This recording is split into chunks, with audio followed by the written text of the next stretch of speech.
I'm doing all right. How are you? I'm not too bad. Welcome to the Atheist Experience. We are live. Today is Sunday, May 26, 2019, unless you're watching it later. And my name is Matt Dillahunty. You are Don Baker. Yes. Hey, good to be here. We are here. And normally, Don will show up with a failure. And I did. And he did. And after some discussion, we're going to postpone that failure because Don will actually be hosting the show next week with Phil, and you may have time to get there. Yep. We're not sure yet, but we'll see. But there's something that I actually need to address because I promised I would, and there were a bunch of questions that came in. I'm going to try to not let this take up too much time, but since the goal is to get people good information and answer some questions, I'm going to do that. Some of this was addressed on Talk Heathen earlier. I was on with Jamie, and we got a call about the issue. A lot of you may not even know what the hell's going on. I don't. We had a scandal. Yeah. So for those of you who've been watching, we had not only Alex O'Connor on, but Stephen Woodford, who's also known as Rationality Rule, was on the show 2 weekends in a row while he was kind of quasi-vacationing here in Austin. And after the first visit to the show, there were some people who expressed some very serious concerns about a video that Stephen had put up that was perceived fairly accurately as potentially transphobic. And it was about fairness in sport. Yeah. And then... Not really an atheist topic. Yeah, it's not. Yeah. Most of this has nothing... Well, none of this has anything to do with atheism, but it is part of the community. And as a community of humanists, as a community of people who are trying to build a community where people feel welcome, it was most definitely an issue. So I'm going to give you the rundown from my perspective, because what I've seen happening is a lot of people... Well, I've seen some people who literally don't know dick about what's going on, decide to go out and create some drama on the interwebs. People who have nothing to do with the ACA or the Rationality Rule or the trans community have decided to go out and throw their 2 cents in, which is problematic, and it leads to accusations that so-and-so is a transphobe. Or in one case, there was somebody who I evidently irritated 6 or 8 months ago who's decided to pronounce me a white supremacist, even though that has nothing to do with any of this. I'm not, but how would I prove it? So let me tell you what happened. I left the American Atheist Convention in Cincinnati and drove to Dallas, Texas for the Faithless Forum event. I got there a day or two early so we could watch the in-game premiere. And that was where I got to meet and hang out with a bunch of the YouTube community that was there for that conference, including Stephen.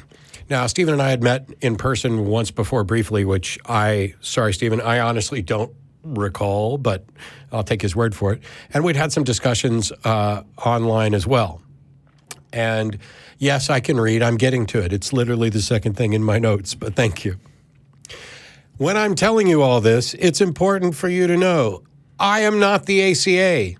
I don't speak on behalf of the ACA. Anything I said shouldn't be construed as the position of the ACA. I'm also not the Atheist Experience. I'm the host of it. I make some decisions regarding the show, but I'm not speaking on behalf of anybody but me. And everything that I'm going to tell you has to, by definition, be coming from my perspective. And I'm not going to be telling you too much about how other people feel unless I've actually spoken to them. I got there, I met the gang, and we sat around and talked. And one of the first things that somebody said is, Stephen released a video about trans women in sports, and it was being viewed as transphobic. And there was somebody who had released a kind of takedown video saying, here's the bad arguments that were made and everything else. And it was becoming a thing. And there were discussions about whether or not this was targeted at doing harm to Faithless Forum or whatever else. But that wasn't my concern. I wanted to find out what was actually going on. Over the next couple of days before the Faithless Forum thing, there were several conversations with Stephen about this, and not just with me, but with other people who were there too. And I can tell you that every single time this came up, Stephen had exactly the same response. I fucked up. I said things that were insensitive. I understand why people are thinking they're transphobic. I made factual mistakes. And when I get back to the UK, I'm going to be posting an apology and a correction and an update to my position on the issue. But you know what? That wasn't good enough for me. And that wasn't good enough for the other people at Faithless Forum, who I want to give massive props to for the way they've handled all of this. Merely saying, I fucked up and I'm going to apologize isn't enough. If this is going to be an issue, there's no way I can, put somebody who's toxic on the show until this is resolved. So over the next day or so, we had a number of conversations until I was satisfied that he at least mostly understood what the problems were, both with regard to the facts and with regard to the trans community's perception of it. I understand he didn't and still doesn't fully grasp this from the perspective of the trans community, and nor do I. We can't. I don't have that lived experience. The best I can do is listen and try to empathize. Because this hadn't become a big issue, when we had Stephen on the show the first time, I decided we weren't going to talk about it. We talked about talking about it. We talked about coming on and saying, hey, there's been, a kerfluffle about your video, and would you like to address it? So Stephen could say, yes, I made a mistake, and I'm going to be apologizing and correcting it. But I decided this was, so Stephen screwed up when he made the video. I screwed up when I decided to not have us talk about it. The decision was made to not talk about it because this show has a big audience, and I didn't want to give the problem more legs than it already had, because I was confident that it was going to be at least mostly, if not totally, resolved after he got back home. That was a mistake, and for that I apologize, especially if I had known that the board of directors was going to be releasing a statement at some point. We definitely would have talked about it on the show. But there were a number of communication breakdowns that happened so that I didn't know that was going to happen. I understand you're not privy to my private conversations until I tell you about them. And so there were plenty of people who didn't know that all these conversations was going on, that Stephen was in town for a week and a half. And much of the time was actually spent talking about this. Yeah, they did some fun stuff, and yeah, we talked about other projects. But there was a lot of discussion about how to apologize, what to apologize for, what needed to be corrected. And that led up to the second Sunday where Stephen was on the show again. But what happened is I showed up at the studio. It was going to be me and Phil, who was vice president of the ACA, and we had a conversation in the back, and I said, how do you feel about all this? I was thinking maybe having Stephen on. And at this point, nobody on the board had talked to us or relayed any concerns about this as a potential issue. And I'm sitting there with at least, the two members of the board in the president and vice president, but that's a different issue. But Phil said, hey, look, I have to go. So why don't I do like half the show and then Stephen come on for the second half? And, that was his decision. And so we did that. And then Stephen left and flew back to the United Kingdom thinking everything was okay. So from my perspective, there had been lots of conversations with someone. I'd gotten to know someone. I genuinely viewed him as somebody who was and is supportive of trans rights, who had a rather pedantic view of fairness in sports issues, to the point where he couldn't even see how this, or was unable to see at the time, how this was going to affect the broader trans community. That was definitely one of Stephen's blind spots there, from my perspective. Again, giving you my perspective. We did the second show. Stephen leaves and thinks that he's going back to everything being fine. He lands in the UK. He's getting ready to start on his apology video and everything else, when the ACA lists a statement that has been portrayed as them denouncing Stephen and apologizing for ever having him on the show. Now, the language of that statement isn't even really being fairly construed by some people. They're like, oh, you called Stephen a transphobe. No, they said that what he said was transphobic. And there's this distinction between saying you said or did something that's transphobic and you are a transphobe. But sometimes those distinctions get lost, especially when people get heated.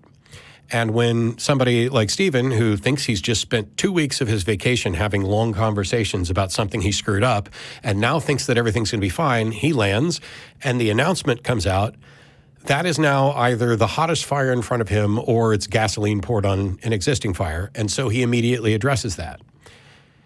From the standpoint of the trans community, who's not privy to any of these private conversations, this is a situation where somebody said some stuff that was terribly transphobic, poorly researched, that portrayed tired old arguments about trans people and trans rights, and especially as it pertains to sports, in a way that oh my God, do we have to address this again? Why didn't this guy do his research?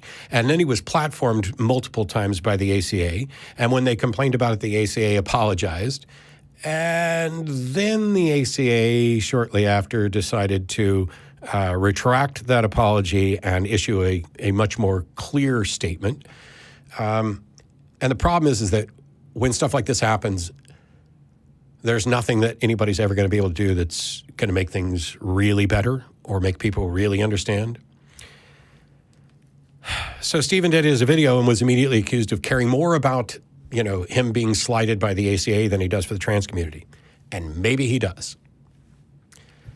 I don't think it was unexpected or unreasonable that somebody would land and feel backstabbed or blindsided and react to that first, because from his perspective, the other thing had either already been partially taken care of. He'd already posted that he was going to apologize. He had started working on the apology. Since then, he's posted the apology, which I'll get to in a second, and taken the monetization from the original video and donated that to a trans charity. Also, he was getting feedback from multiple people, including different opinions from within the trans community. So there were trans people who were telling him, hey, your first video, wasn't transphobic or it wasn't that bad. And there were other people who were saying it was the most awful thing ever or something close to that level of hyperbole. And when you're in that position, you're getting feedback, that's frustrating. And when you're getting tons of feedback, it's really hard to act properly in a quick fashion. So we as humans tend to cut our friends and our family slack. People think that, Matt's got a bias in this because Stephen's his friend. Well, to be fair, I don't think it would have been fair to call Stephen and I friends until at least partway through that week that he was here, because we hadn't spent that much time talking to each other prior to that, an online discussion or whatever. But I won't claim that I'm not biased. What I will say is that I tend to have friends for good reasons, and I genuinely think that he's a good person. And it's worth pointing out that so is everybody else involved in this. At every step of the way, you're talking about good people who had the best intentions, who either were acting without sufficient information or, in some cases, with potentially misinformation. My perspective coming into that show was, hey, this is going to be taken care of soon. I have confidence that Stephen's going to do this. Let's not give it any more attention than we need. He'll go back and make the apology, and we'll deal with that afterwards. That was a mistake, as I've already acknowledged and apologized for. After this, things start blowing up. There's people who are quick to label anybody or everybody involved as wrong or transphobic. And the real take that I want to put on this is, I know you guys have no idea what was going on behind the scenes. There were people who were like, these YouTubers are just in it for drama and clicks, when the truth is the people that some of us were working behind the scenes with all voluntarily stayed quiet because they cared about the ACA. They cared about making sure that this didn't become a terrible issue that people couldn't recover from. They felt sorry for what had happened to the trans community, and most of them had talked to Stephen about it. They felt sorry about what had happened to Stephen because he was blindsided. They felt sorry about what happened to the ACA because there were some bad decisions made. These were people who were genuinely doing everything they could to make the best of a really terrible situation. It's possible for people to react to things in a way that is completely understandable based on their history, their community, what information they have, and yet that reaction is still wrong. It's understandable, but not necessarily excusable. It applies to everybody. Stephen made a horrible mistake, or 10, in his original video. But when he was called out and questioned for it, he was immediately saying, yes, oh my gosh, that was a mistake, and I shouldn't have said that, and I should have included that clip. But the public hadn't seen this yet. This is what he was saying to us, which is why we had confidence in him, and I still have confidence in him over that. Anybody who reads this as me denouncing Stephen has got the wrong impression. I think it was understandable that the trans community objected to having Stephen on the show. completely understandable. Given the information they had and everything else, it makes sense to me.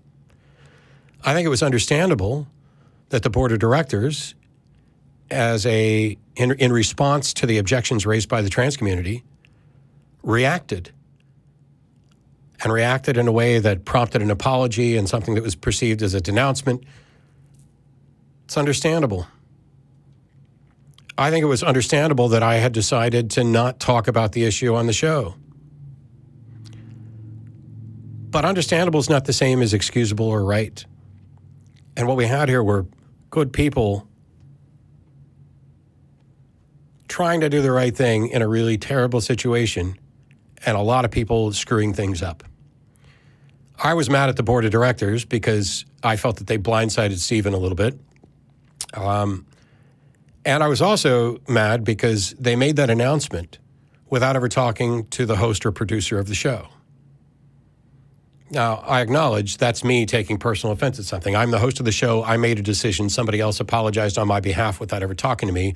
I think that is almost definitionally the wrong way to go about things. If your goal is to get as much information as possible and make good decisions, I don't know how you can make a decision without talking to the people who are actually involved. And while that irritated me personally, this is not me getting over whatever happened to me. Forget about it. It's not a big deal. Everybody will survive and everything will be fine. Stephen released an apology video. There are people who think it was sincere, and there are people who don't. That's fine. I was asked this week, what did you think of Stephen's apology video?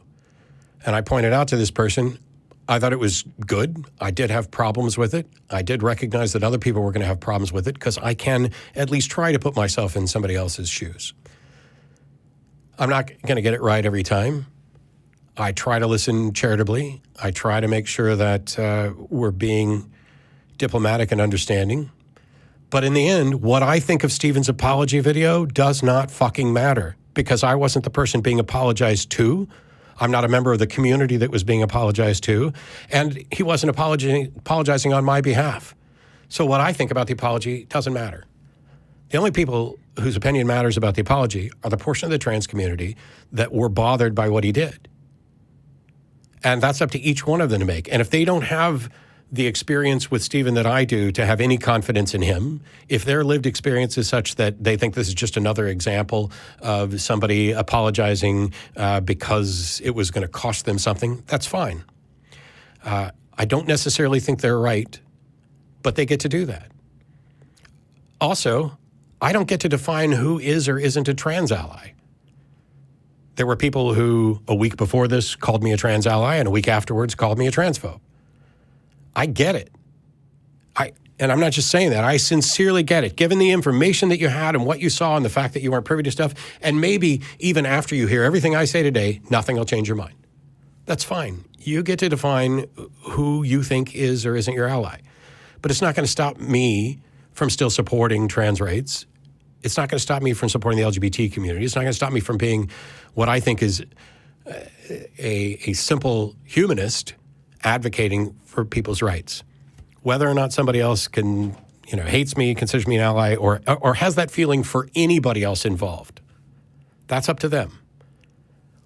The only reason I'm talking about this is because of the decisions that have been made in a vacuum or after a handful of people decided to run with their suspicions and start labeling and denouncing and making a big deal out of something or making a different big deal than the actual big deal. The actual big deal to start all this off is that video and what impact it has on the trans community. The apology is not my call. Allyship is not my call. But trans people, many of them are in a position where they are like a raw, exposed nerve. They've been so absolutely maligned that things that they do that people will say, oh, that's a gross overreaction. It's still understandable. It's still something that you should expect and something you should pay attention to. This isn't just an issue of, they're not just marginalized, they're targeted. They're not just being granted and denied rights on the whim of whatever jackass has decided, oh, let's not let trans people serve in the military today, or let's change the marriage laws or anything else. They are one of, if not the most vilified, marginalized communities on the planet right now. And if you don't understand what they go through, I'm with you. I can't understand what they go through, but I can at least empathize, and I can at least try to put myself in that position to say, I understand that reaction, even if I disagree with it, even if I think it's wrong, even if I think, oh, you got wounded and you decided to immediately label everybody else. I still understand it, and I'm not going to go around adding fuel to that fire by saying, oh, well, you were wrong. I understand how you feel, but you were wrong. We have to do a better job. And people will believe things because somebody said it without actually looking into how accurate it is, what was said, how accurate that is. This is the type of thinking that has led to believing the gospel accounts, as we talked about on Talk Heathen. This is the kind of thinking that leads to conspiracy theorist type stuff of, I have my suspicions based on my baggage, and I'm going to reach conclusions. I had somebody email me saying, well, Matt, if you don't tell us what you think about this, we're just going to have to guess. No.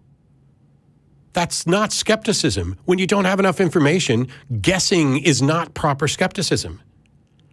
I get it. I get the motivation to do that. It is natural. It is what we as human beings do.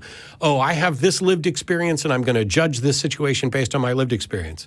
And my lived experience is going to be different from somebody in the trans community. And people in the trans community are going to have different lived experiences as well. They're not all in the same boat. They don't all agree on everything. They're not a hive mind. You are not the trans community. I am not the trans community. Oh, maybe we should just stop pretending there is a trans community. No, there is. They're real. They are just like everybody else in that they deserve rights and respect as well. Stephen fucked up, but he acknowledged it, and that won me over. Whether or not his apology is good enough for somebody else, that's independent from whether or not I'm satisfied that he's working towards being a better person, and I know him to be somebody who supports trans rights.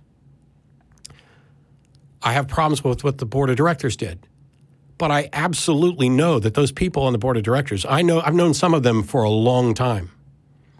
Some of them are really good friends of mine who I greatly respect, and, by the way, who I voted for to return to the board, even though they weren't.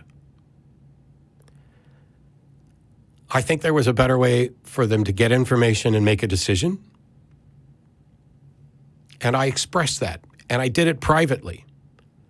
A lot of these conversations happen in private, and I am key on making sure that these conversations happen in private first, because I've watched over and over and over again as our community decides they want to hash everything out in public right fucking now without having access to information.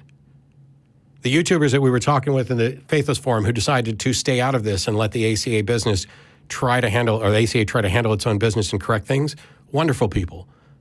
There were some other people who are about clicks and drama. People who have nothing to do with any of this who decided, oh, we're going to come out and make a statement, and and we'll do a live stream and see if we can get some attention by riding drama coattails. There's not an easy solution to any of this.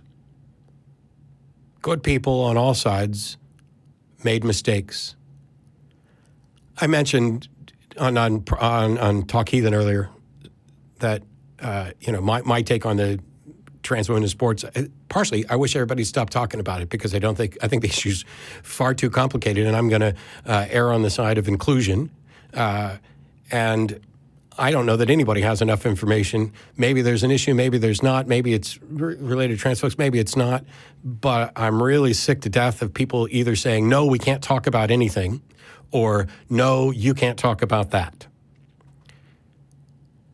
if there's an issue, it should be treated by the experts, by the people who are involved, and I'm still going to actually support inclusion. I think we should remove gender from all sports, but I don't care that much about sports, so maybe that has problems. I don't know. At least it's inclusive of non-binary people. At least now, much like you couldn't be a Navy SEAL once upon a time if you're a woman, and now you can because we removed gender from the equation, and all that matters is the requirements. I don't know why we can't do something similar with sports, but this issue for me is not about sports.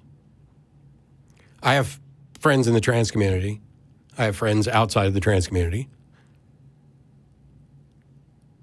You need to be cognizant that you don't know what somebody else is going through. And so when I see someone react in a way that my gut tells me is just like, oh, this is reactionary and hyperbolic and batshit crazy and whatever other label I instinctively want to put on it, I have to pause and think. What is it about them that is viewing this differently from the way I'm viewing it? I'm not always going to get the right answer.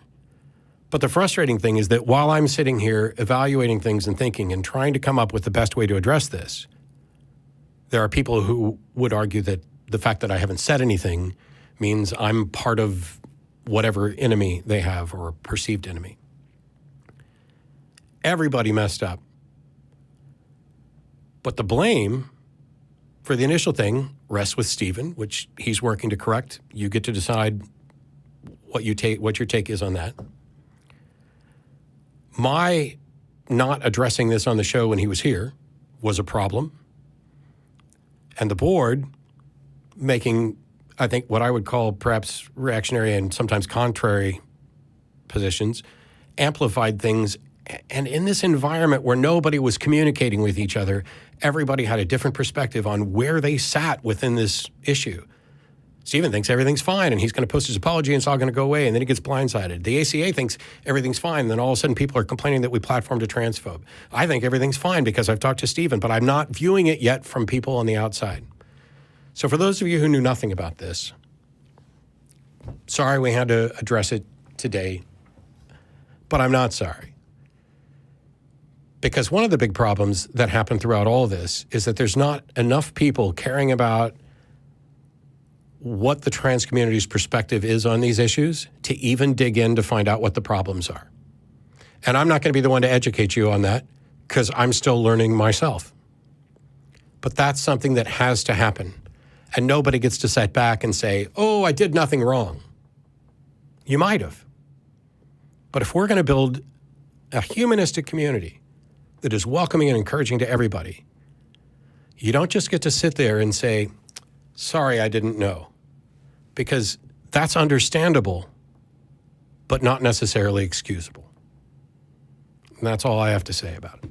Did you want to say something about the election or no? Oh, yeah. I do want to say something about the election. After this happened, I'm not going to get into specifics about this, but in the history of the ACA, there's a president, a vice president, and 7 at-large board members for a total board of 9. Throughout most of the history of the ACA, there were occasions where we didn't even have enough people running for the board to fill those positions, and we would recruit people at the meeting. If you like, hey, you want to be on the board? This year, there were 11 people running for, maybe 12, running for 7 seats.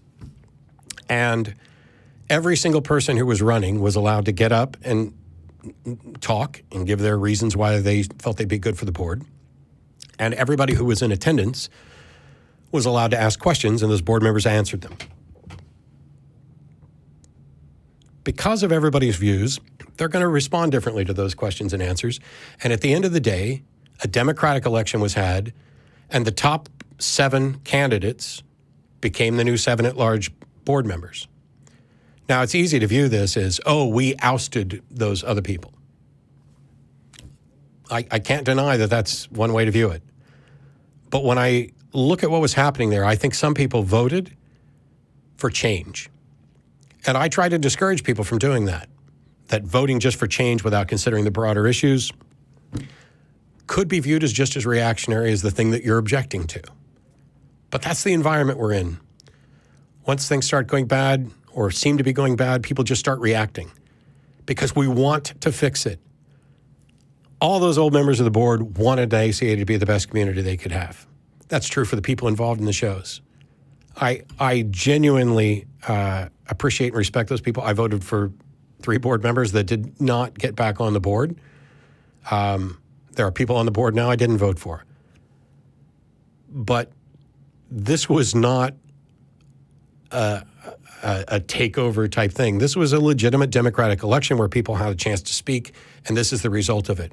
The new board has taken no action and doesn't take any action until the first meeting in June. So anything that's still objectionable about the ACA is entirely the responsibility of the people who've been running it up till now.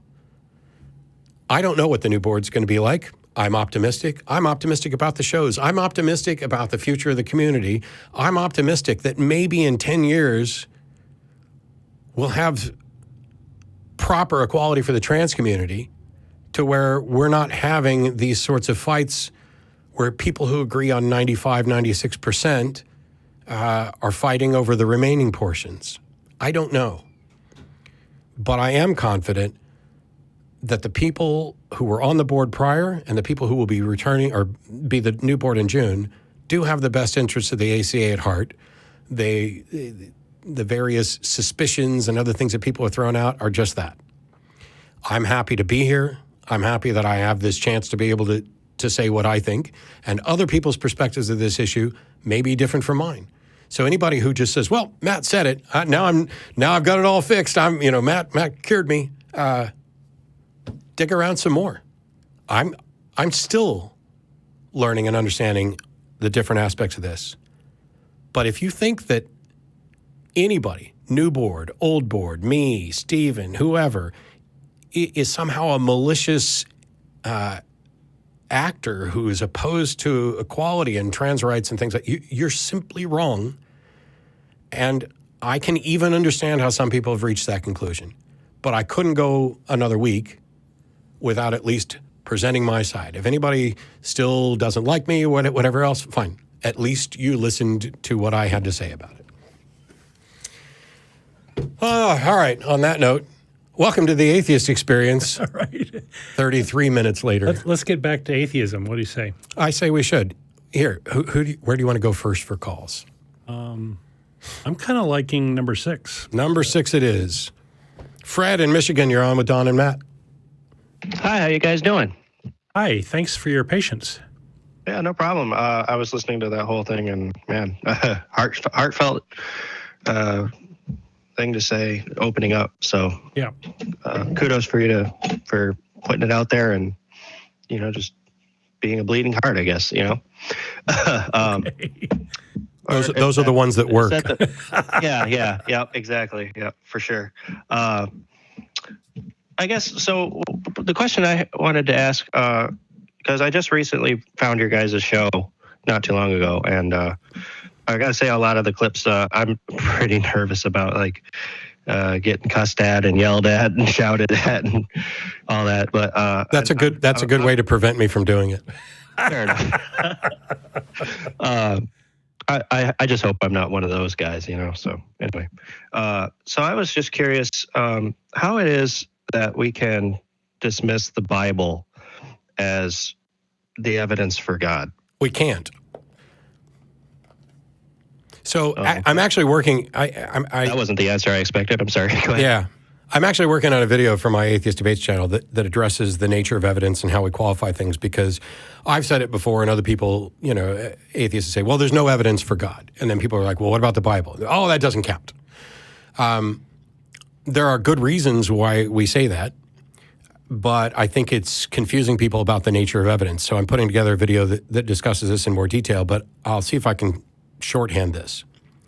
Okay. To whatever extent it counts as evidence, it is still insufficient to warrant accepting of the propositions. And it's like if the proposition was Matt strangled Don. Coming forward and saying Matt is a person who exists is not evidence for the proposition that Matt strangled Don. Neither is saying Matt has hands and hands are required for strangling. That's still not evidence that I strangled Don, because those two things are true whether I strangled Don or not. And so when we talk about evidence for a proposition, first of all, we need an actual proposition. A lot of times we just say evidence for God, but what we really mean is evidence that warrants concluding that a God exists. And so, or that a particular God exists, right? And so what we see is in something like the Bible, these are the claims. You need evidence for the claims, and these are not prima facie claims where the claim stands on its own merits. So when you say, Jesus walked on water, that's a claim, and there's nothing in the Bible that could ever substantiate acceptance that that claim is true on its own. There's certainly the various attestations to this happening count as sort of anecdotal evidence, but it's not like that could be or should be convincing and not even apply. Matter of fact, most of the Bible would be thrown out as hearsay if it were in a court. And so when I say, it's not that I get to disregard the Bible, it's that the Bible is on its own is not sufficient. I see. Well, okay. So then I guess and that before you jump in, go ahead. Go ahead. There's also this idea that extraordinary claims require extraordinary evidence, and the existence of a God is an extraordinary claim, and so we're looking for big evidence of this. We're looking for something really solid, something really obvious. Some path to this conclusion that's going to be convincing to everybody. That's the kind of thing we're looking for. Okay, I mean that makes sense. But at the same time, sometimes I'm left with that feeling of, well, if not the Bible, then what? Yeah, but that's not the problem. That's a problem to take up with God. What kind of God wants people to accept that he exists and presents insufficient evidence for it? Sure. And the way I was always presented that concept was that, faith in a sense was the ultimate test, right? Like you said, it can be rather challenging when you take in all that science has discovered up to this point. The fact that here we are with all these billions of trillions of atoms and billions of stars, and we're the only planet with life on it, maybe, but that's a pretty big maybe. Yeah, again, that we know of. Still have to discover life in somewhere else. So the fact that we don't know of life somewhere else is completely unsurprising, since our ability to explore somewhere else is incredibly limited and has only existed for a short period of time anyway. But this is true. Getting back to this issue of faith, there's two different connotations. Well, there's more than that, but there's two different usages of faith. One is like the Hebrews 11:1, where faith is the evidence of things unseen. And then there's another usage, which is just faith just means confidence. Now, looking at when you say that it becomes essentially like a matter of faith, the type of faith you're talking about, where you have confidence in something in the absence of sufficient evidence, is there any position that you couldn't justify by appealing to faith like that? If I'm being honest, you could have faith in things that are not true. Eventually, there have been times throughout history where we had faith in things like leeches being able to, cure you of a headache. Yep. Which we over the course of history and time and experimentation, we were able to figure out that no, that's completely moronic, and of course that's not how it works anymore. And but if we hadn't had the ability to investigate that and either debunk or confirm it, then we would still be believing it on faith. So you can exercise faith in such a way that you can be confident in something that is true, and you can do it in a way where you can be confident in something that's not true. And what I care about is whether or not we have good reason to believe that something is true, which is why when I talk about faith, I say that faith is the excuse people give for believing something when they don't have a good reason. Because if I ask someone, why do you believe this? And they have a good reason, then they give that reason. When we're talking about scientific facts about the universe, nobody says that they take it on faith, that the sun is at the center of our solar system.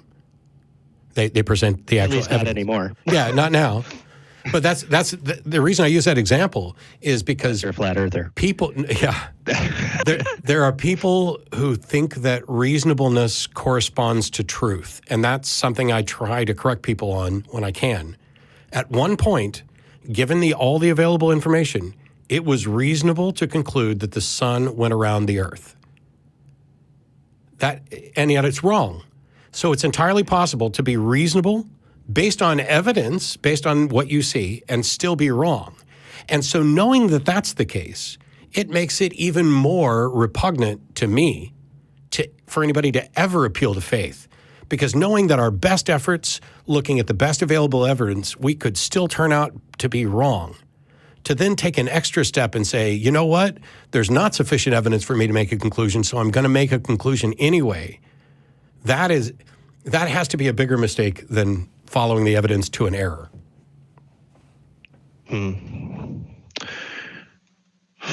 Yeah, when you put it that way, yeah, I can't help but agree with it. So, well, damn, now I can't really yell and cuss at you or anything. Why'd you have to go and be so reasonable, damn it? I always try to approach things with an open mind, and I definitely, I approached calling you guys today with the idea that, I wasn't going to, hold on to these beliefs so strongly that I wasn't willing to listen, if that makes sense. No, it absolutely does. It's honorable. And we appreciate it. And hopefully, this call will not only let you know, but let other people know that that's how we are as well. When I stopped believing, it wasn't because I got mad at a God. It wasn't because I was like, screw the church. Or, it was, I was actually trying to be the best Christian I could be and to answer the logical, reasonable objections that people raised against my religious beliefs. And I didn't choose to give up religion. What I believe or what I'm convinced of isn't a choice. It just reached a point where I was like, wow, all those good reasons I thought I had, turns out they're not good reasons. And my position still is not, if somebody, I was having a conversation with one of my aunts this weekend, and I was explaining to her that, she believes in God and an afterlife, and I don't. I'm not saying she's wrong about whether or not there's an afterlife. I'm saying that I'm not convinced that she's correct. And I am taking a step further for the people who, there are people every time I say that who cringe. Well, you're not being honest because you are saying they're wrong. I am saying that when you give me your arguments, if I find fallacies there, I think your reasoning is wrong. I think you believe without good reason. But that's still independent of whether or not you are factually correct or not. I see. And for me, go ahead. All of this rests, if there is a God, all of this rests on the shoulders of that God. That God, you'd have to think, stuck us down here, gave us a brain, allowed us to understand logic and reasoning and evidence, and figure out what is real and not real to the best of our ability in this world. And for the single most important question, has left it with insufficient evidence to reach the conclusion. That is not a good being. That's not a wise being. And I think it's an argument for why that being almost certainly doesn't exist, at least as portrayed. Sure. I'm just curious, though, because I have given some thought to that idea of, like, why would he do this and then, kind of leave us to our own devices? Sure. And it was just one of those things, when you start looking into, say, quantum mechanics, there's an aspect of quantum mechanics known as superposition. And then when you begin to look at that, all particles, before you observe them, will be in any and all states that they can possibly be within given probabilities. Now, there's a fringe theory based on that we called quantum consciousness. I heard somebody, I'm trying to remember his name now, Michio Kaku, I believe, yes, was talking about it. And I'm familiar with that name. I don't know if this is what he was talking about, but go ahead. Oh, okay, fair enough. And that got me thinking, okay, so if at the universal level, we can assume that anything that exists because we observed it, then could it simply be that the reason God only wants us to believe in him, like that's the sole reason for all of this, is because without that, he would cease to exist. Sounds like a pretty weak God to me. It doesn't. It certainly doesn't match. It certainly doesn't match up with an all-powerful, all-knowing, all-loving God. If we stop believing him and he goes away. There's some science fiction stories where that is the premise. Yeah. But I couldn't tell you what they are. Yeah. Oh, okay. And on the quantum mechanics stuff, I'm not going to dig in because I have perceptions, and I have no expertise there, and I have perceptions that aren't consistent with that. But okay. At the end of the day, even if you were correct, the time to believe that is after it's been demonstrated to be true and not merely because you can't rule it out as a possibility. I can agree with that. That's a good point. Well, Fred, you're my new favorite person. Wow. Okay, cool. at least until we get to, another caller. Sure. But I appreciate that. I appreciate you calling in. And yeah, no problem. If you come up with more stuff or have other thoughts or questions, feel free to call us back. All right. Sounds great. Thanks. Thanks. I appreciate your time. I feel jilted. You feel guilty because you do know about quantum mechanics. No, I thought I was your favorite person. Let's take another call. Well, bad joke. You didn't agree with me as much as he did. Right. I only like people who agree with me. Just ask the internet. That's right. Who do we want next? Oh, I don't know. Let's go with Ryan in San Jose, California. Thanks for waiting. Hello, is this the audition for Don Bicker's favorite person? It is. It's for Matt's favorite All right, person. glad to hear it. All right. So I just want to say, I'm a big fan of yours for about 3 years. You guys definitely helped my conversion.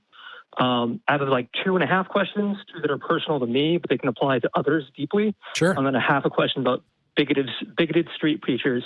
I just want to let you know, as a first-time caller, I cover my nerves with humor. I'm a little nervous, so I make jokes when I'm nervous. They better be funny. Party of your nerves can help a live performance issues of any kind. So it's, just making sure. I'm nervous first time and everything. Nah, you'll be fine. Go ahead. So, in all seriousness, so this is about my deconversion experience and relating that to mental health and emotional reasons for deconversion. I just want to know if, in your discussion with other atheists who had deconversion stories, mine was based on emotion, like kind of around the problem of evil and why I was suffering in the way that I was. Mm-hmm. That was the initial part. I don't just not believe because of that. I've watched you guys' shows, watched other YouTubers such as Steven and Alex O'Connor, and those have definitely helped me. But would you say that initial conversion ignition weakens my atheism at all? No. There's this phrase that you can't argue somebody out of something that they didn't reason their way into. And so I think, having this emotional thing gnawing at you might have been a way for you to explore the issue and such. And, I think that, atheism, if you're going to try to reason about something or whatever, then ultimately that has to be the foundation of it. But getting there might take an emotional path. Yeah, 10 years ago, I would have answered your question with yes, because I wanted everybody to have, and I still want everybody to have good reasons for whatever position they hold or whatever positions they reject. But a couple of years ago, I did a video called Y'all Just Want to Sin. And it was about me changing my view on this because Christians in particular, would come up to someone who was, let's say, gay and say, well, the only reason you don't believe in God is because you want to be gay and you want to sin. And I used to caution people that perhaps what they should say is, okay, that may be true, but that's not my reason for not believing. And now, after that video, I'm happy to say, go ahead, give that as your reason. Because the type of thing that they're objecting to, this sin, this you have wounded or offended my God, is bullshit in the first place. And if you're an atheist because you're a homosexual and religions denounce who you are fundamentally, that's a good reason. It's not a philosophical thing. It is, wait a minute, your God thinks I'm shit, and I know I'm not. So clearly your God's at least wrong, if not fictional. And since I have no access to that God other than what you're telling me, I'm going to be fine. And yep, I want to have illicit sex of the kinkiest variety, and your God can rim me after tacos. Preacher question a little bit. Yeah, so thank you for answering that one. Sure. The second one kind of ties into that first one. So I have bipolar disorder, and the initial manic episode is kind of what converted me. Funnily enough, the second manic episode I had, one thing that I now know is a sign of an episode for me is I was praying again because I didn't know what to do. So that was kind of a shocker for me, kind of like bruised my ego a little bit. But I'm over that now. I'm following Stoicism more or less. That's helped. But I just want to reach out to any other people in the audience who are suffering from mental disorders. Like, reach out, ladies and gentlemen. Just reach out to NAMI. Look for a local group to meet up and talk, because there are people who are just going to tell you to pray it away.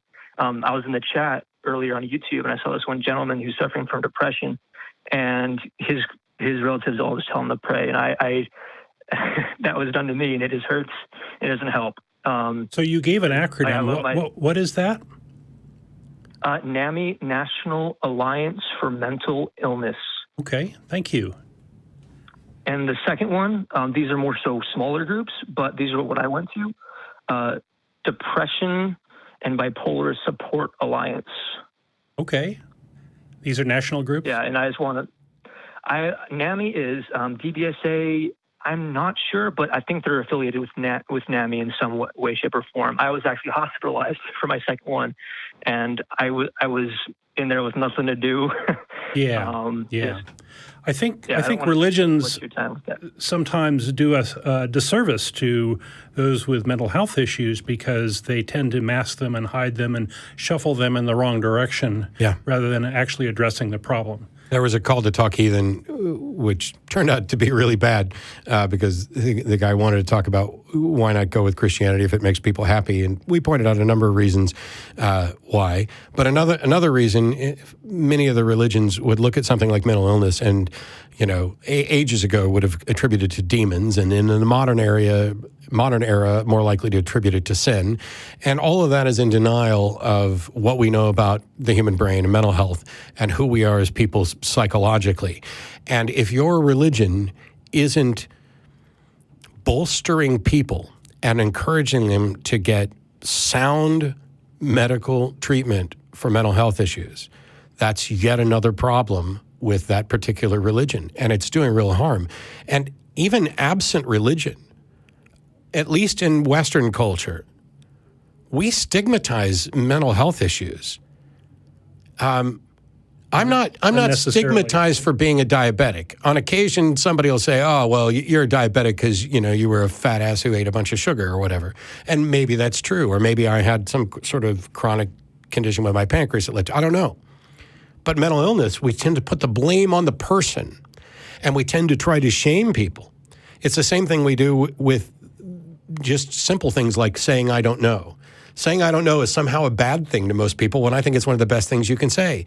Recognizing that you didn't decide to be bipolar, you didn't choose this, you would rather this not be the case, but even more than that, you would probably rather that people stopped pretending that this was something about you. I think that it has to do with the fact that we have a hard time distinguishing things related to the brain, because that becomes who our identity is. But we have to do a better job of making sure that we don't stigmatize people and instead help them get the help they need. Fortunately, now my parents are accepting my atheism, at least to an extent. My dad kind of doesn't care. He's glad I found Stoicism through lack of faith. Yeah. That's one. Then I go to church to make Ma happy, but then I sit in the front row to make her nervous, so there's that too. But it's enjoyable. Ask questions. That always annoys the hell out of them. Yeah. I don't mean to take any more time, but with one of your, I think Matt, this kind of refers to one of your states, like, God being a moral thug and you being morally superior, and you'd rather go to hell than spend time with him in heaven. Is that? It's paraphrasing it, of course. Yeah, that's mostly correct. And I'm trying to stand by that, but sometimes I just kind of freak out. And I don't know that my death is a long time coming, but I'm thinking just living moment to moment, like trying to forget about that and just like knowing that you've lived your life well, moment to moment. And Penn Jillette, he talked about he doesn't pray. He like before he goes to bed, he thinks about every moral good thing he's done throughout that day. Like, oh, I could have done this better, could have done that better. And so I'm just looking for different kind of ways to not cope, but address it.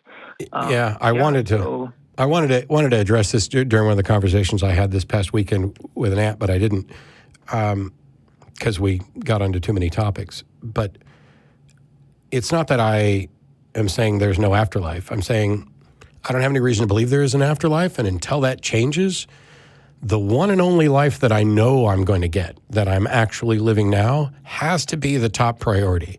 And anybody who comes along to tell me that this life is like dirty rags, that this life is like, seeing through the glass dimly, that this life is something that we should sacrifice in hopes of a better afterlife, hell no. You've got to come with quite a bit of evidence to show that that's the case. And all of the evidence that is worthwhile, that we can evaluate at all, seems to lead to the opposite conclusion, that when I'm dead, it's most certainly over.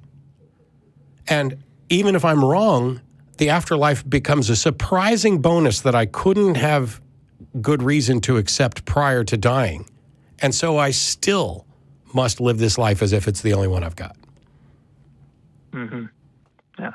And thank you. That answers that question. The 1.5 questions about the bigoted street preachers, they're not. They're in they're the store brand of Westboro Baptist Church. They weren't as all over the place. But I was at this one convention, Fanime, where people dress up as characters from different media, and there's some people, the protesters, the Bible bashing protesters, just saying a bunch of stuff that was just found in the Bible, and I was tempted to just go up to them and say, "Hey, you're wearing mixed fabrics," but I know it's really not good to. Well, it's kind of because you're feeding them, like you're adding flames, you're adding. Right. If they have a microphone, you're going to be in trouble. Unless you're Aaron, and they can have a megaphone, and Aaron will stand next to them and still be louder than them. Okay. There's a bit of an art to that. My friends are martial artist trickers, and they did a Jesus flip in front of them just to piss them off. So this backflip with their legs extended, arms out. Then we got kicked out. So no. Did they do that in costume? No. That would have been really cool. I was considering dressing up as Jesus with a cross, walking up to them next year, saying, "I didn't die for this." Yeah. But Yeah. Well, those folks are attention hounds largely, and if you're stirring stuff up with them, they'll get a bigger audience, and so sometimes the best thing to do is ignore them. And sometimes it's not, and it's really hard to tell which of those situations you're in. So, Yeah, we have issues like that at our yearly Pride Festival here in Austin and other events. I was just laughing my ass off at how ridiculous it all is. I mean, I know it's their true found belief, but it just seems so ridiculous and so counterproductive to everything else that's happening. Yeah, I find that I can't laugh at it anymore. It's sad, and when I see the impact, it's weird because I see the impact that their beliefs have on the community at large, like the trans community we were talking about earlier. But I also see how their beliefs have an impact on their lives. And this is just a lose-lose scenario where their only joy, I mean, it's one of those things that I criticized in the Sermon on the Mount, where the Sermon on the Mount convinces people that they're going to be persecuted for standing up for God. And so when they stand up for God and they feel like they're being persecuted, that affirms that they're doing the right thing. Fulfilling prophecy. When the truth is, maybe you're being antagonized because you're a dick. If you are offensive to people and hurtful to people, it may be that you're doing what God wants you to do, and now people are going to call you out for it. Or it may just be that you've been convinced to treat people like crap, and the derision you get is now justified. So I wish I could laugh at it more, but I can't. It's sobering now looking at it that perspective. Yeah, I was kind of just in the moment, but Yeah, well, that addresses the majority of my questions. I don't want to delve too much into Great. it. Feel free to call back another time. Yeah, I just want to say your callers are very nice. The call screeners are very nice. Yes, they are. A couple times I've called in. Except for one of them. One more thing before we cut off.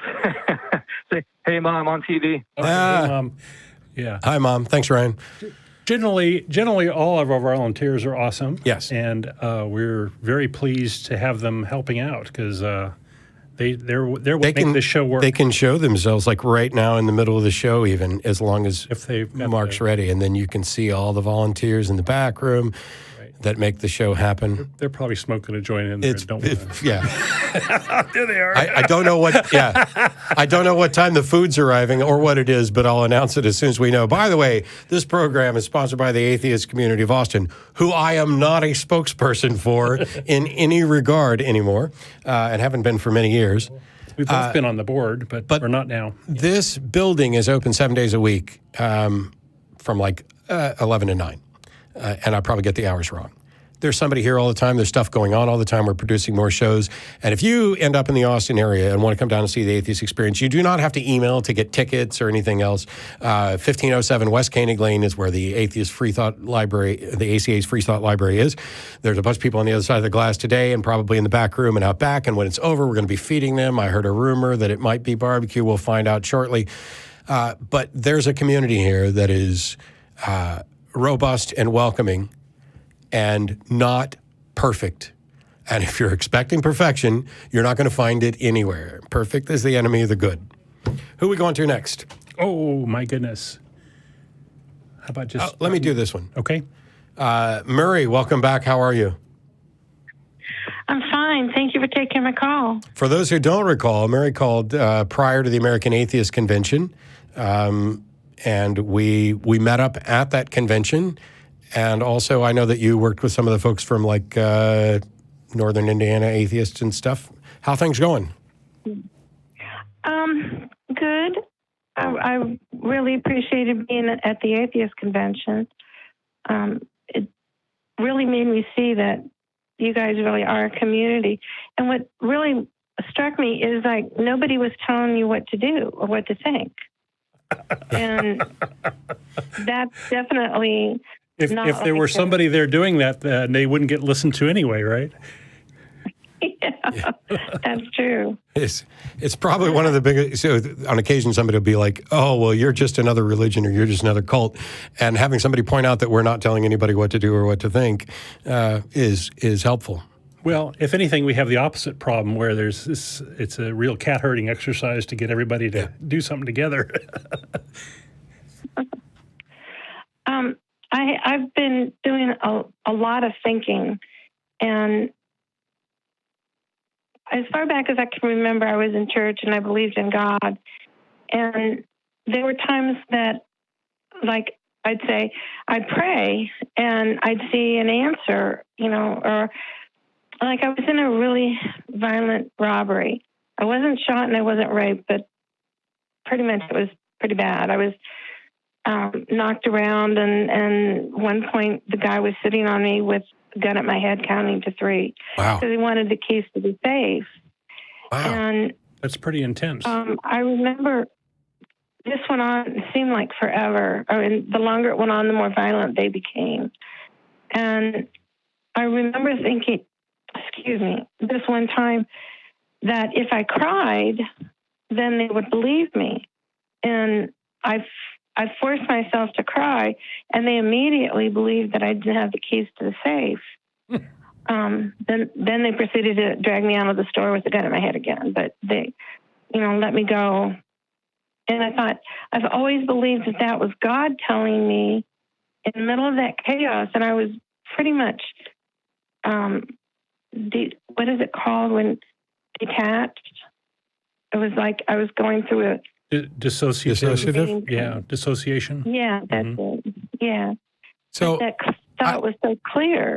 I can certainly understand why people, especially with a history of religious belief, would think, oh, this was God kind of telling me what to do, because that's what you've been told.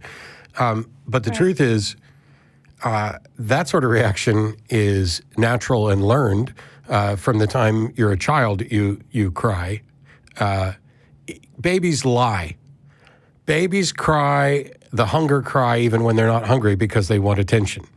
But also we learn stuff. I don't know how many crime dramas you've watched, but I've learned quite a bit from crime dramas about, if somebody's kidnapped, we talk about them as a person and we say their name and these other things. You learn these lessons even if they're not explicitly taught to you, that when you're in this situation, the best thing you can do is try to make a connection that is going to instill some or trigger the empathy in the person who's assaulting you. And as long as you don't have somebody who's incapable of empathy, then you're probably going to end up slightly better off than otherwise. The issue isn't if it was God telling you cry, why didn't God do something else or make it clear that God wanted you to cry? I mean, why on earth would God have you in a situation where you've got a gun to your head and then just say, go ahead, cry? Right. I mean, that... Kind of sadistic, right? Yeah. It reminds me, of things like Tracy has said about, if somebody's going to sexually assault a child and you saw it, you would intervene because we're all decent people. But God doesn't intervene. He just sits up there and says, go ahead, close the door, I'll take care of you later, and allows it to kind of go on. And so while I can certainly understand how you or anybody else would say, at that time, because in my desperation, it doesn't seem like something I would have thought of. It seemed like a message coming to me, and therefore and therefore it's likely from God. One of the things is we're not really good at understanding our brains, and we try to divide things into like conscious and subconscious or unconscious times. We talk about our intuition or the little angels and demons sitting on our shoulder, because sometimes when we're talking to ourselves, it can feel like somebody else is talking, because you can't explain where these thoughts are coming from. It's if I'm trying to solve a problem and I'm just stuck, and all of a sudden I have this spark of intuition and I get the right answer, it is understandable that you might think that came from somewhere else because it doesn't feel like it came from you. But that's the way our brains work, and all the evidence points to this did come from you. Or all the best evidence, I guess. Yeah. Can I give another example that I'm Sure. kind of struggling with? When I was young and thin, I would hitchhike. And I would always pray that God would give me a safe ride. Well, this one time, this guy pulls over and I get in the car and he starts lecturing me about how dangerous hitchhiking is. And I said, well, I asked God for a safe ride. And he started laughing really loud because he was a pastor of one of the churches. And I think I've always thought that was God. Why? Why? I guess because it was such a coincidence. Yeah. But coincidences happen all the time. And yeah, I just don't see any justification for attributing it to a God. And I've never picked up a hitchhiker. I would never hurt somebody. I'm actually probably a bad person in some regard, because I think one of the reasons I haven't picked up a hitchhiker is because I'm worried about picking up somebody who might potentially hurt me. Right. But if you look at the type of people who are likely to pick up hitchhikers, okay, maybe the same reason that you reached out to God to say, give me a safe ride, is the same reason this pastor went ahead and decided to pick up a hitchhiker. And then it's unsurprising that a pastor would talk to somebody about something that was potentially dangerous in their life. Pastors are often good people, but some of them aren't. It's entirely possible that you could have asked God for a good ride, got picked up by a pastor, and still been, assaulted or mistreated. Because there are pastors that do that too. Yeah, you hear about them a lot. And the thing is, if you think that this is, or thought that this was God giving you a message, the one thing I keep harping on is, in what context does that make sense? God's going to put you in this situation where somebody's got a gun to your head and then he's going to tell you to cry. Or you're going to ask God for a safe ride and he's going to make sure you get in a car with a pastor, as if that guarantees safety. why is it that if God has messages for people and cares about people, he has to be so damn cryptic? Give you a hint of something that maybe it was God telling me this. Why can't it just be obvious? You already believe. It's not like, he has to convince you. It would be like, it'd be like Satan. Satan, if he exists, knows God exists completely. So why would God have to send Satan hints instead of just saying, nope, here's the way things are? This hide and go seek God, it just doesn't make sense. God's got a message for me, but he's going to give it to me in a dream. God's got a message for me, but he's going to kind of whisper in my ear something that I'm not quite sure was him. How could you be not quite sure? I think people like to be part of stories, right? Part of the drama. And I think that religions give you these stories and these things, and one of the things that Christianity does is it sort of makes you part of it, right? You are going to be saved, just be humble, your reward is coming, and these sorts of things. And I just see this as part of that also, that you're going to get a message from God somehow because you're important. Yeah.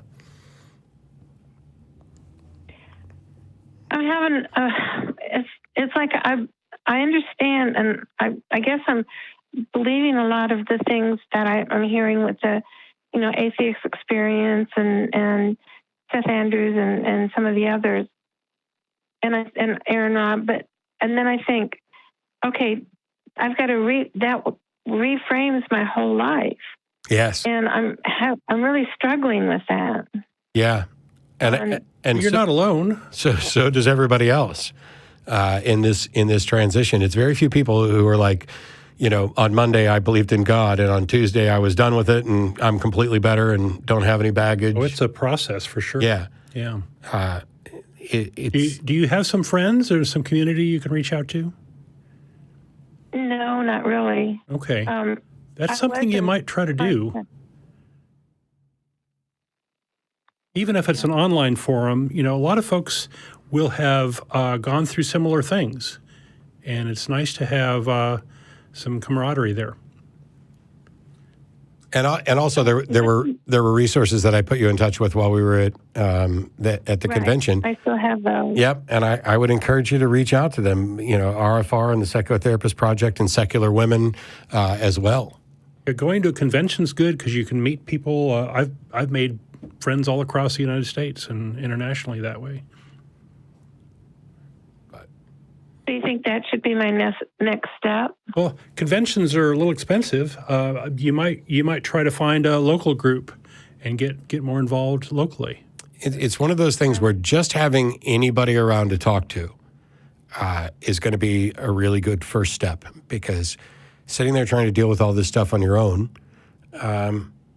you might find your way out after a time, but I really, we're here to build communities because we're convinced that having a community is one of the most important things for people who have found their way for your religion and feel ostracized and alone. It's also an important step towards atheist or secular normalcy, that once people realize, oh yeah, you guys are part of that atheist group down the street, and you do these things, or you work with Atheists Helping the Homeless, or whatever outreach things. Maybe you just sit around and drink and bash religion if that's the thing that's working. Well, that sounds good, actually. There you go. Then I would recommend you see if there's a Skeptics in the Pub in your neighborhood, because drinking and bashing religion is a frequent event at some of those things. But anyway, Murri, we've got to go. I've got a bunch of other callers I want to try to get to, but I really appreciate you touching base with us, and feel free to hit us up again when you have more questions or concerns, and try to find some people in your community. And Don's right. If you can't find anybody that you can meet up with in person, there are online resources. And I'd recommend contacting Recovering from Religion, because they have counselors that can direct you to that type of stuff. So. Okay. Well, thank you for taking my call. I really appreciate talking to you. Thank you very much. And it was great to meet you in Cincinnati. So take care. All right. So we've got 4 calls left to get to. I've been told that I was wrong. Tonight's dinner is not barbecue. Oh. It's sushi. Wow. Looks like I won't be skipping dinner and going home today. That new board is blowing all the money. Yeah. It's a great thing down here, by the way. And, there's before we get to the next call, and you can figure out where we're going next, there's a whole bunch of people on the other side of the glass who sat through that 34-minute dissertation that I gave patiently. And they are from all over the country and in some cases the world, where we have guests in from Switzerland even. We often try to make sure that we show appreciation for the people who are doing the real work in the booth behind us. But I wanted to actually thank all the people that are out there on this side of the glass, because today was not necessarily the show they were expecting to begin with. And so thank you guys for showing up and participating. We got a few more calls to get through. And as a reminder, on next week's show, you said 4, 5? 5. On next week's show, Don and Phil will be on. So we've got Frank in Dallas, Texas. How are you? Hello. You guys were talking about cults just a little bit ago, and I have a feeling that I'm going to start a cult that you and Don are going to beg to join. Awesome. I'll take that bet. Do you serve sushi? It's barbecue sushi. Oh my goodness! You might have me. By the way, before we let you get into that, I noticed that when you're talking, there's some pops and stuff that make it difficult to understand. So if we have to interrupt for clarity, that's the reason why. So go ahead. Sure. Well, I do believe in an all-powerful force, and I think that its power is pretty irrefutable. And I feel that your show is just like a drop of water in the ocean compared to my all-powerful force. Our show's like a drop in the ocean compared to a lot of things. Well, sure. Well, first of all, I'd like to make it clear that I fully support and encourage the ACA's continued activism, as well as other secular groups, and I'm very, very grateful for all of the positive change that you guys have made, both on an individual and community level. But let's perform the thought experiment. Okay. Let's say that atheist and secular activism is so successful that tomorrow we attain the marvelous result of the entire human population of the earth becoming non-believers. Okay. Now, let's say that happens, and does this necessarily affect the remaining problems afflicting humanity and the planet, such as dangerous and damaging beliefs as anti-vaxxers, global warming deniers, racists, misogynists, conspiracy theorists, and all anti-science pundits? Not necessarily. Yeah, not at all. Well, I won't say not at all, because sometimes religious belief is at the foundation for that. And also, if we were successful and changed everybody's mind tomorrow, my goal is not to get people to stop being religious. It's to get people to embrace rationality. And so if the whole world stops being religious tomorrow because they've embraced rationality, then in fact we will have addressed the foundations behind anti-vax and other things like that. Well, I mean, arguably, yes, you are correct. But I think... Of course I am. Oh, yeah, of course you are. It's easier to approach this, I think, from an aspect that you guys have actually mentioned on multiple occasions on the show, and that's why I think that you'll want to join my cult. Yeah, give us your all-powerful thing that we're going to join. Okay, 2 words. Critical thinking. We're already in that cult. Okay. We've been in that cult for decades. I understand. Most of your callers call in about religious aspects or sometimes political aspects, but in my opinion, critical thinking encompasses all of these irrational conclusions. Yes. If everyone is taught how to think critically, then everything evaporates. You don't have to spend so much time with individual debates on religion, on politics, on child rearing, on conspiracy theories. Yeah. If everybody understands how to think critically, then you don't have to go through the same arguments over and over again. Well, I agree. It's an important issue, and we do try to emphasize that. But you have to talk to people where they are, and if they're interested in conspiracy theories, or if they're interested in God or whatever, then that's where you have to meet them and kind of lead them hopefully in the right direction. And I'm going to be extra pedantic for a minute and stick a bow on this, which is we're in agreement with you of the value of critical thinking, but I wouldn't call it all powerful because, first of all, I don't see any likelihood that people are going to be perfect thinkers, even if they understand. There are plenty of people who are critical thinkers about 90% of stuff, but not the other 10. And if you were perfectly critical thinking, I still wouldn't call that all powerful because I don't want to diminish the impact of empathy. Now, I think that you can make an argument that is logical and reasonable, that empathy is incredibly valuable. But that emotional attachment that we have to people, that community building, relationship building thing, is not critical thinking. It may be, in game theory, the best way to go about it, but I wouldn't want to diminish its impact on building a better world. Oh, no, not at all.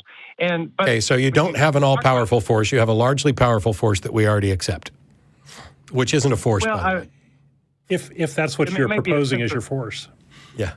It may be semantics about how you define critical thinking. My whole approach is if everybody on the planet in school or any form of informal education were made cognizant of a list of logical fallacies and cognitive biases, if they could recognize these in almost every debate that goes on, again, it can be in religion, politics, anything, if they recognize where the weaknesses in the arguments are based on those fallacies and biases, then they can try to overcome that and actually have a constructive discussion.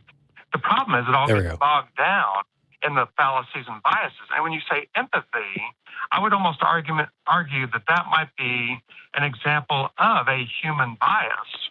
When we empathize with yes, but biases aren't necessarily wrong. That's exactly right. I totally agree with that. And on that, and what I'm saying is, on that note, Frank, I'm going to hang up. We're in agreement, and there were some problems with the call that were audio related, where it was getting more and more difficult. But we're in agreement, and I do appreciate you calling in about it. But on that note, we're going to try to get to a couple more calls before we're done for the day. Any preference, Don? 4 it is. Zach in Idaho. Thanks for waiting. Hey, Matt. Hi, Don.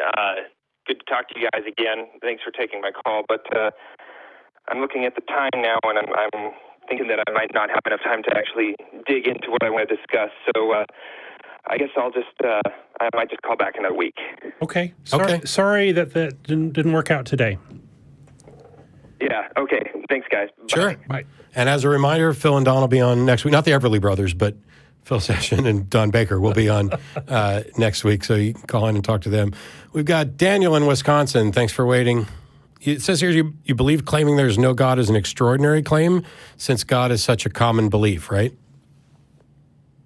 Well, I don't know if it's so common, but I believe it's more common than the opposite. Yeah, so there's a fallacy called argumentum ad populum, which is an appeal to popularity, which is this notion that something is true or likely true because so many people believe it to be the case. However, but I would agree with you that it's extraordinary. But I would agree with you that it would be extraordinary to claim there is no God. Okay, because wasn't that what Don Baker had just previously said within the past hour? I've kind of lost track of time at this point, but I might have. Yeah, I believe you told the caller that it's an extraordinary claim to say there's a God. Yeah, it is an extraordinary claim to claim that there's a God. Okay, but then the opposite must be true as well, correct? Well, I've already acknowledged that asserting that there is no God may in fact also be an extraordinary claim. More important than whether or not it's extraordinary is it's an unfalsifiable claim. And so the position that I hold is not necessarily there is no God, although I think there are gods that we can show don't exist. It's no one has prevented... I'm sorry, you said there's gods that you can what? That we could show don't exist because they lead to logical contradictions or contradictions with what we observe in reality. Agreed. Okay. But my position is if somebody claims there is a God, and, in the entire history of the human species, I am unfamiliar with any God that has been supported by sufficient evidence to warrant belief. I'm not claiming necessarily that it doesn't exist. I'm saying I don't have good reason to believe it does. Right. I've heard a lot of your podcasts, but I believe there's plenty of evidence to point to there being one God, especially since there's so many cultures that believe in many gods. Well, there have been many cultures. So the number of people who believe something has no impact on whether or not it's true. Agreed, but it does point to probability. No, it doesn't. It points to what humans believe. At one point, a great many people believed that the Earth, that the sun orbited the Earth, or that the Earth was flat, or any number of things that were false, that lightning came from Zeus, etc. But no matter how many people believed it had no impact on whether or not those claims were true. And it doesn't impact the probability either, because people aren't perfect thinkers. And so if everybody is convinced about something, everybody on the planet is convinced of something, and they're all doing it based on flawed information and flawed reasoning, then you still haven't done anything to address what the probability of the claim is. The most likely source of a religion is from your parents, and that's cultural transmission is really what that is. And so if you think that religion is culture and it's transmitted from parents to children, then of course a lot of people believe, and a lot of people believe the same religions as their parents. And as Matt says, it doesn't mean it's true. It just means that people are acculturated to it. Okay, a couple things there. First of all, let's get into the probability that there could even sustain life on this planet, and the probability that we could even 100%, especially at this many. It's 100% probability that this could be happening right now. There's life on this planet, right? So the probability that this planet can sustain life is 1. But the probability that it came just by chance is borderline next to nothing. It's not borderline next to nothing, but no matter how unlikely it is, it happened. Now, the question then becomes, what is the explanation for why this planet can sustain life? Now, we know that it's possible within the laws of physics, within natural law. What's the probability that a God did it, and how did you calculate that? Well, I went by the reverse of the probability that it wasn't a God. Okay, so all you're doing there is just asserting all you're doing there is just asserting that it's more probable that a God did it. I'm asking you, how do you determine that it's more probable that a God did it? Well, you also look at the conscience and our moral behavior and the fact that we're prone to love. You know, there's all of those things are completely irrelevant as to whether or not a planet can sustain life. Agreed. See, let's say I dealt out a hand of cards, and you pick up your hand and you have a royal straight flush. Right. Did I cheat? The probability that you cheated is very high. Okay. How did you conclude that? Just based on statistical evidence. Yeah. The problem here is that, is it possible for someone to get that hand without anyone cheating? Absolutely. How did you determine that it's more probable that I cheated than that I didn't? Now, you can't just go by the odds of the hand. You're now making a claim that I cheated. So how did you determine that it's more probable than not that I cheated? How did I determine? Do I know you in advance? Sure. And not only do you know me, but you know that I'm really good with cards and I'm a magician, and that it was possible for me to deal you a royal straight flush. How did you determine that it's more probable that I cheated than that I didn't? And this is on the first hand? Yeah. You're digging around for all kinds of stuff. I've granted you 10 times more than anybody should to make the point that you cannot reach a reasonable conclusion based on the information that it's more probable than not that I cheated, because you cannot rule out the fact that I didn't cheat. And as long as that remains a possibility, you can say, I suspect you cheated. You're free to do that. But you cannot reasonably conclude that it's more likely than not that I cheated until you have additional information. Fair enough. Same for God. Until you demonstrate how likely a God is, how likely or how probable a God is as an explanation. And the big mistake people make is a God is entirely consistent with everything. Hey, God can serve as an explanation or an answer for anything. It serves as an explanation for nothing because it doesn't tell you anything about how. And so if somebody says, hey, I prayed and because I was feeling down and I feel better, you can't tell whether or not a God intervened. There is no mechanism by which we can evaluate supernatural intervention at all. And until there's such a mechanism where we can demonstrate it, you don't get to appeal to it as a possible or plausible explanation. It's just something that's unfalsifiable that we can't rule out. But when you look at it and you say, oh, it's really unlikely that this planet could have happened by natural means, no matter how unlikely it is, you have to be able to demonstrate that God is more likely, even to make the claim that it probably was God. And even if you could make the claim that it was probably God, you still haven't concluded that it's reasonable to conclude that it is God. Because let's say we knew that, let's say exactly half the time I deal fairly and the other half of the time I cheat. Okay. Let's say we know that that's the case, which is not something we don't know about a God. If I deal you a good hand, you still don't know which of the 50% you're in. And if you were to conclude that I likely cheated, you are factually incorrect because we've already defined it at 50-50.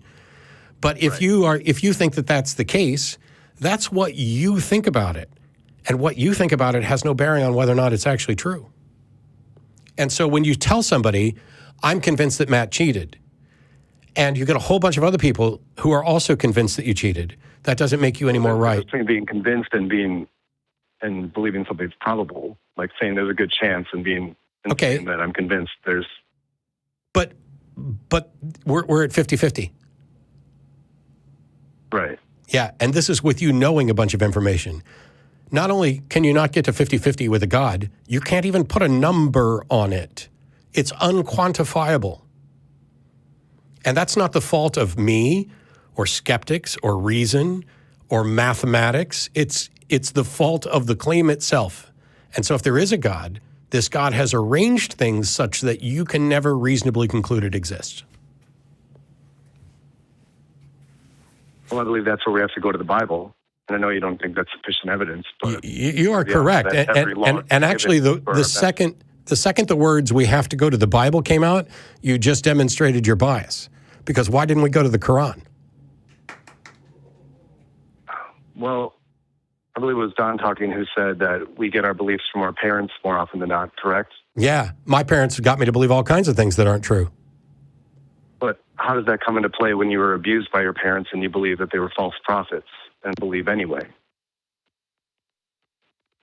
I don't understand what you're asking. I didn't quite follow that. Because doesn't that at least imply that you must like and respect your parents? Doesn't what imply? You know, one of the commandments is to honor your mother and father, but... You're going back to the Bible, so you completely derailed from the question I asked. But I don't know what you're on about now. I'm sorry? I don't know what your point is now, because I asked why you went to the Bible instead of the Quran, and now you're saying something about what if you believed your parents were prophets or whatever. That was just a point to, saying that I must get my beliefs from my parents. No, Don said the most likely. That's why I'm looking to the Bible over the Quran. Sure. But I didn't say anything about you. I was just saying it was common. When I ask why go to the Bible instead of the Quran, simply saying because that's the religion my parents indoctrinated me into, that's probably an accurate response. But do you think it's a reasonable reason to go to the Bible? No. Okay, that was the point of my question. I went to the Bible because I was an atheist for years after problems with my parents. And then became a Christian because of a supernatural encounter. But obviously I have no way of proving that. Yeah. The thing is... but I would definitely not choose the Quran because the Quran's been debunked over and over again, especially... So it's the Bible. To kill all Christians and Muhammad being proven to be a pedophile of sorts and whatnot. And God of the Bible's a mass murderer if the stories are true, which is worse. Yeah. I don't believe there's a reason I'm not interrupting, because the longer you go on about how the Quran's been debunked but the Bible hasn't, the more ridiculous you sound. So keep going. Well, there's not really mass murder in the Bible. Other than, God and Moses and... Okay. But how is that genocide? When God commands Moses to kill all the Midianites but keep the young virgins for himself, you don't think that counts as genocide just because we kept the booty for ourselves? We didn't kill them all, so it's not genocide? What about the Amalekites who were to be wiped from the earth and all memory, and then we wrote it down so that we couldn't forget after saying I think that you don't actually know your Bible. Oh, I know it very well. See, you're implying that these were humans, that these were natural humans that were killed, right? And I know I'm being laughed at, but I'm sure you're familiar with the verse that says the sons of God came down and had intercourse with the daughters of man, and thus created the heroes of old, which many theologians and scholars believe were probably giants. And, one of the reasons that in Native American culture they raise their hand and whatever, it's to make sure that you only have 5 fingers on your hand and not 6. I got one finger. The reason that you have one finger? Yeah. Right. Yeah, okay. Well, thanks for dehumanizing everybody as a matter of convenience, but when we're talking about killing off, the various other tribes and stuff, you can claim that they were the demon-spawned giants of the world, but Game of Thrones is over and so is this call. Last call of the day, Tom in Liverpool. Thank you so much for waiting. Please tell me you're not here to talk about giants in the Bible. No, I have to say you two guys are the best two guys, because Tom takes the humor part and you take the analytical part. Hey. Anyway, I wanted to mention a thing I ran into on YouTube, one of these recommended things. Yeah. It's Rama Trees. And it's about this kid who decides he's an atheist, and it brings him all the way through everything he encounters in his life. And I thought it was interesting. And one of the things he pointed out was the problem with Jesus and Lazarus. Okay. Okay. Lazarus dies, right? Yep.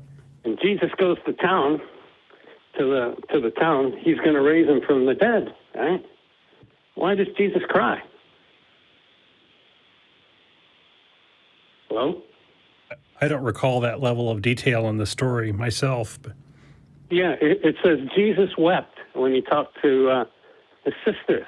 Oh, well. And it's like, Jesus already knows, number one, he's going to bring them back.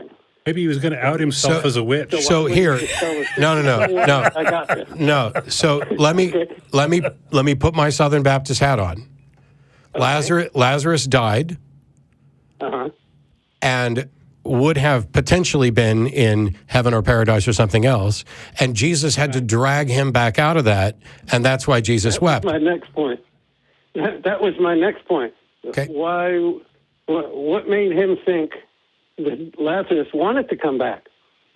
Well, that was probably the other reason he cried, because he didn't take Lazarus's desires into consideration or had to set them aside in order to appease the family or make a statement or demonstrate his power. But yeah, so that was kind of like being a show-off. Sure, but we're talking about a God that rained 10 plagues on Egypt, so showing off shouldn't come as any surprise to anybody in Volume 2.